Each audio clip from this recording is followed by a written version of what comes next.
Chapter 17. He turned back to his campsite and looked to the wreckage. He had a lot to do. Rebuild his shelter, get a new fire going, find some food, or get ready to find some food, make weapons, and he had to work slowly because his ribs hurt. First things first, he tried to find some dry grass. Twigs, then peeled bark off a nearby birch to shred it into a fire nest. He worked slowly, but even so, with his new skill, he had a fire going in less than an hour. The flames cut the cool, damp morning, crackled, and did much to bring his spirits up, not to mention chasing away the insects and mosquitoes. With a fire going, he searched for a dry wood. The rain had driven water into virtually all the wood he could find, and at last located some in a thick evergreen, where the top branches had covered the lower dead ones, keeping them dry. He had great difficulty breaking them, not being able to pull much with his arm or chest muscles, but finally got enough to keep the fire going all day and into the night. With that, he rested a bit, eased his chest, and then set about getting his shelter squared away. Much of the wood from his original wall was still nearby, and up in back of the ridge he actually found a major section of the weave still intact. The wind had torn it out, lifted it, and thrown it to the top of the ridge, and Brian felt lucky once more that he had not been killed or more seriously injured, which would have been the same, he thought. If he couldn't hunt, he would die, and if he were injured badly, he would not be able to hunt. He jerked and dragged wood around until the wall was once more in place, crudely, but he could improve it later. He had no trouble finding enough pine boughs to make a new bed. The storm had torn the forest to pieces. Up in back of the ridge, it looked like a giant had become angry and used some kind of massive meat grinder on the trees. Huge pines were twisted and snapped off, blown sideways. The ground was so littered with limbs and treetops sticking every which way that it was hard to get through. He pulled enough thick limbs in for a bed, green and spicy, with a new broken sap smell. And by evening, he was exhausted, hungry, and hurting, but he had something close to a place to live in again, a place to be. Tomorrow, he thought, as he lay back in the darkness, tomorrow maybe the fish would be back, and he would make a spear and a new bow and get some food. Tomorrow, he would find food and refine the camp and bring things back to sanity from the one completely insane day. He faced the fire. Curving his body, he rested his head on his arm and began to sleep, when a picture came into his head. The tail of the plane sticking out of the water. There it was, the tail sticking up. And inside the plane, near the tail somewhere, was a survival pack. It must have survived the crash because the plane's main body was still intact. That was the picture. The tail sticking up and the survival pack inside, right there in his mind as he dozed. His eyes snapped open. If I could get at that pack, he thought. Oh, if I could get at that pack. It probably had food and knives and matches. It might even have a sleeping bag. It might have fishing gear. Oh, it must have so many wonderful things. If I could get at the pack and just get some of those things, I would be rich. So rich. If I could get at that pack. Tomorrow. He watched the flames and smiled. Tomorrow I will see. All things come tomorrow. He slept, deep and down, with only one picture of the plane tail sticking up in his mind. A healing sleep. In the morning he rolled out before true light. In the gray dawn he built up the fire and found more wood for the day, feeling almost chipper because his ribs were much better now. With camp ready for the day, he looked to the lake. Part of him half expected the plane tail to be gone, sunk back into the depths. but he saw it. It was still there. Didn't seem to have moved at all. He looked down at his feet and saw that there were some fish, and in his fish pen, looking for tiny bits of bait, still left before the wind came. He fought impatience to get on the plane project and remembered sense. Remember what he had learned. First food, because food made strength. First food. Then, he thought, then action. There were fish at hand here, and he might not be able to get anything from the plane. That was all a dream. The fish were real, and his stomach, even his new shrunken stomach, was sending signals that he was savagely empty. He made a fish spear with 2 points, not peeling the bark all the way back, but just working on the pointed end. It took him an hour or so, and all the time he worked, he sat looking at the tail of the plane sticking up in the air, his hands working on the spear, his mind working on the problem of the plane. When the spear was done, although still crude, he jammed a wedge between the 2 points to spread them apart, and went to fish. There were not a cloud of fish, but at least 10. He picked one of the larger ones,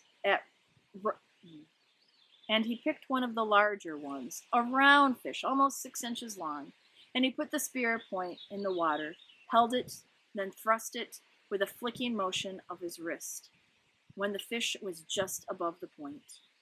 The fish was pinned neatly, and he took 2 more with the same ease, then carried all 3 back to the fire. He had a fish board now, a piece of wood he had flattened with a hatchet, that leaned up by the fire for cooking fish, so he didn't have to hold a stick all the time.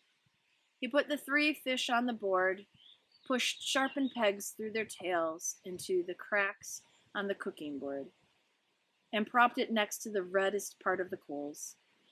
In moments, the fish were hissing and cooking with heat, and soon they were all done, or when he could stand the smell no longer. He picked the steaming fish from under the loosened skin and ate it. The fish did not fill him, didn't even come close. Fish meat was too light for that, but they gave him strength.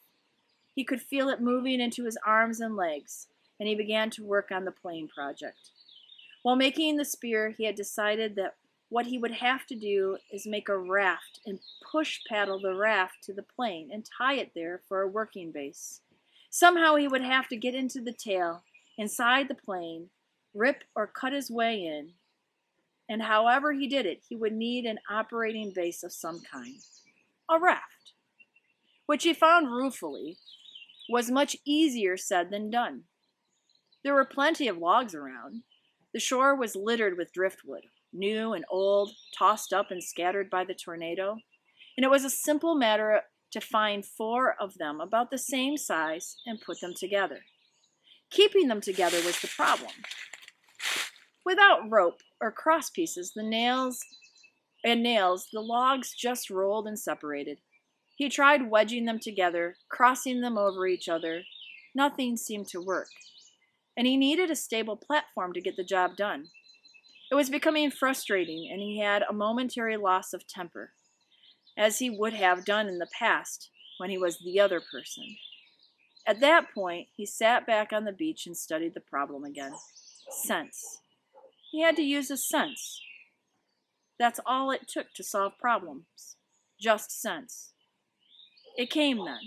The logs he had selected were smooth and round and had no limbs. What he needed were logs with limbs sticking out of them. Then he could cross the limbs of one log over the limbs of another and weave them together as he had done for his wall, the food shelf cover, and the fish grate. He scanned the area above the beach and found 4 dried tree tops that had been broken off from the storm. These had limbs, and he dragged them down to his work area at the water's edge and fitted them together. It took most of the day. The limbs were cluttered and stuck any which way, and he would have to cut one to make another fit, then cut one from another log to come back to the first one. Then still another from the 3rd log would have to be pulled in. But at last, in the late afternoon, he was done, and the raft, which he called brush pile, one for its looks, hung together even as it pulled it into the water off the beach. It floated well. If low in the water, and in the excitement he started for the plane, he could not stand on it, but would have to swim alongside. He was out to just chest deep when he realized he had no way to keep the raft at the plane. He needed some way to tie it in place so he could work from it. And for a moment, he was stymied. He had no rope, only the bowstring, and the other cut shoestring in his tennis shoes, which were now looking close to dead, his toes showing through the tops. Then he remembered his windbreaker, and he found the tethered part he used for an arrow pouch. He tore it into narrow strips and tied them together to make a rope or a tie down, about 4 feet long. It wasn't strong. He couldn't use it to pull a Tarzan and swing from tree to tree, but it should hold the raft to the plane. Once more, he slid the raft off the beach and out into the water until he was chest deep. He had left his tennis shoes in the shelter, and when he felt the sand turn to mud between his toes, he kicked off the bottom and began to swim. Pushing the raft, he figured, was about like trying to push an aircraft carrier. All the branches that stuck down in the water dragged and pulled the logs down themselves, fought any forward motion, and he hadn't gone 20 feet when he realized that it was going to be much harder than he thought to get the raft to the plane. It barely moved, and if he kept going this way, he would reach the plane at dark. He decided to turn back again, spend the night, and start early in the morning. And he pulled the raft once more onto the sand, and scraped it dry with his hand. Patience. He was better now, but impatience still ground at him a bit, so he sat at the edge of the fish pond with his new spear and took 3 more fish, cooked them, and ate them, which helped to pass the time until dark. He also dragged in more wood, endless wood, and then he relaxed and watched the sun set over the trees in back of the ridge. West, he thought. I'm watching the sunset in the west. And that way was the north, where his father was. And that way east, and that way south, and somewhere to the south and east his mother would be. The news would be on the television. He could visualize more easily his mother doing things than his father, because he had never been to where his father lived now. He knew everything about how his mother lived. She would have a small television on the kitchen counter, and she would be watching the news and talking about how awful it was in South America, or how cute the baby in the commercial looked. Talking and making sounds, cooking sounds. He jerked his mind back to the lake. There was great beauty here, almost unbelievable beauty. The sun exploded, the sky just blew it up with the setting color, and the color came down into the water of the lake, lit the trees. Amazing beauty. And he wished he could share it with somebody and say, look there, and over there, and see that? But even alone, it was beautiful. And he fed the fire to cut the night chill. There it is again, he thought. The late summer chill to the air. The smell of fall. He went to sleep thinking a kind of reverse question. He did not know if he would ever get out of this, could not see how it might be. But if he did somehow get home and back to living the way he lived, would it be just the opposite? Would he still be sitting watching television and suddenly think about the sunset up on the back of the ridge and wonder how the color looked in the lake? Sleep. In the morning, the chill was more pronounced, and he could see tiny wisps of vapor from his breath. He threw wood on the fire and blew it until it flamed, then banked the flames to last and went to the lake. Perhaps because the air was so cool, the water felt warm as he waded in. He made sure the hatchet was still at his belt and the raft still held together, then set out pushing the raft and kicking, swimming toward the tail of the plane. As before, it was very hard going. Once an eddy of a breeze came up against him and he seemed to be standing still, and by the time he was close enough to the tail to see the rivets of the aluminum, he had pushed and kicked for over 2 hours, was nearly exhausted, and wished he had taken some time to get fish for breakfast. He was also wrinkled as a prune and ready for a break. The tail looked much larger when he got next to it, with a major part of the vertical stabilizers showing, and perhaps half of the elevators. Only a short piece of the top of the fuselage, the plane's body toward the tail, was out of the water. Just a curve of aluminum, and at first he could see no place to tie the raft. But he pulled himself along the elevators to the end and found a gap that went in up the hinges where he could feed the rope through. With the raft secure, he climbed on top of it and lay on his back for 15 minutes, resting and letting the sun warm him. The job, he thought, looked impossible. To have any chance of success, he would have to be strong when he started. Somehow, he had to get inside the plane. All of the openings, even the small rear cargo hatch, were underwater, so he couldn't get at them without diving and coming up inside the plane, where he would be trapped. He shuddered at that thought, and then remembered what was in front of the plane, down in the bottom of the lake, still strapped in the seat, the body of the pilot, sitting there in the water. Brian could see him, the big man with his hair waving up in the current, his eyes open. Stop, he thought. Stop now. Stop that thinking. He was nearly at the point of swimming back to shore and forgetting the whole thing, but the image of the survival pack kept him.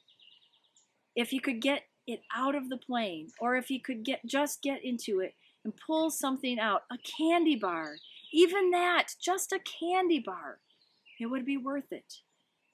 But how to get inside the plane? He rolled off the raft and pulled himself around the plane. No openings. 3 times, he put his face in the water and opened his eyes and looked down. The water was murky, but he could see perhaps 6 feet, and there was no obvious way to get into the plane. He was blocked.